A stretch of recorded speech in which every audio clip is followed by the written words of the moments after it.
자, 안녕하세요, 여러분. 이번 시간은 4주차입니다. 4주차 1차시인데, 복지국가 시대에 대한 내용을 우리가 배워보도록 하겠습니다. 영국의 베버리지 보고서가 있는데, 이 복지국가 시대, 세계 1, 2차 세계대전을 거치면서 노동자 계급과 함께 시민계급의 힘이 굉장히 강해졌죠. 그죠? 그래서 이들의 다양한 욕구를 국가가 수용할 수밖에 없었죠. 그죠? 힘이 세지다 보니까. 그래서, 이를 바탕으로 해서 복지국가가 나타났는데 2차 세계대전 직후에 영국에서 처음 등장한 이 복지국가는 사회민주주의 이념에 입각해서 시장의 불평등, 불안정, 그죠? 이런 것들에 대항해서 사회 연대와 소득과 부의 평등, 그죠? 사회적 위험에 대한 공동체의 보장, 이런 것들을 갖다가 추구했고, 이런 것들이 결국은 서서히 유럽 전체로 굉장히 좀 퍼졌다라는 것이죠. 그죠? 그래서 복지를 우리가 자비라든지 온정 이런 것이 아니고 온당한 시민의 하나의 권리로서 이제 인정하는 거죠. 그죠? 그래서 사회 문제 해결을 보다는 욕구 충족을 굉장히 중요시하고, 사회복지 대상이 어때요? 요 구호자에서 이제 국민으로 확대되죠. 그죠? 그로 인해서 소득 보장이 한 걸음 더 나아가서 의료라든지 주택이라든지 교육 이런 여러 가지 프로그램이 이제 굉장히 이제 다양화되죠. 그죠? 특히 2차 세계대전 이후에 세계적인 이 경기 이게 굉장히 호황이었다고 합니다. 그러다 보니까 자본이 축적되고 시민계급이 또 정치적으로 성장하고 욕구가 또 굉장히 커지다 보니까 유례 없을 정도로 많은 또 돈이 있다 보니까 재정이 또 투입되고 복지국가는 어때요? 점점 더 확대 발전되게 되는 거죠. 그죠?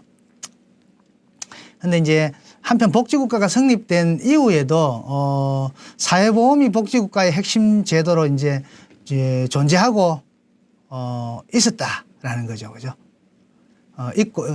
분명히 존재하고 있어서 사회보험과 복지국가가 중첩된다라고도 볼 수 있는데, 근데 이것은 분명한 차이점이 있다. 그죠? 사회보험의 대상자가 노동자에서 어때요? 화이트 칼라, 자영자까지 확대되면서 노동자들을 위한 정책이라는 본래의 취지가 조금 퇴색되고 전 국민을 대상으로 하는 사회복지 정책으로 그 성격이 점점 변화되고 있다라고 하는 거죠. 그죠? 변화되고 있다라고 이야기할 수 있겠고요.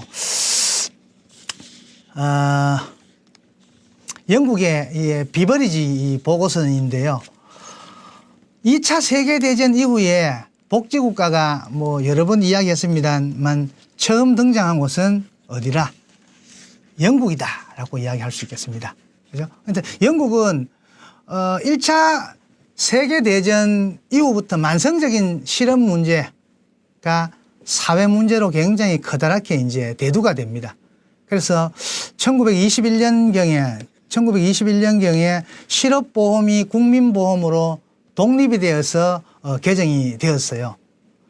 그러나 이제 우리가 알다시피 1930년도에 세계 불황, 그죠? 공황. 이것으로 인해서 생긴 대량 실업과 생산의 폭락으로 현재까지의 사회보험에 의거한 그러한 방법만으로는 사회 문제를 갖다가 해결하기가 굉장히 좀 어려웠다라는 거죠. 그죠? 그래서 그런 것들이 드러났기 때문에 자본주의 경제는 굉장히 최대 굉장히 어려움을 겪으면서 복지국가로 가는 이제 계기가 되었던 거죠.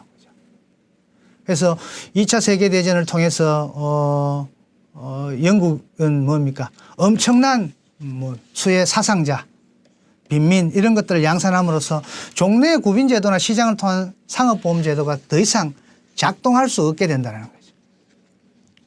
그래서 이런 분위기 속에서 실시된 총선에서 우리 모두가 예상하고 있었던, 그죠? 윈스턴 처칠의 보수당 대신에 애틀리가 이끄는 노동당이 승리했다라는 거죠. 노동당이 승리했다라는 거죠. 그래서 이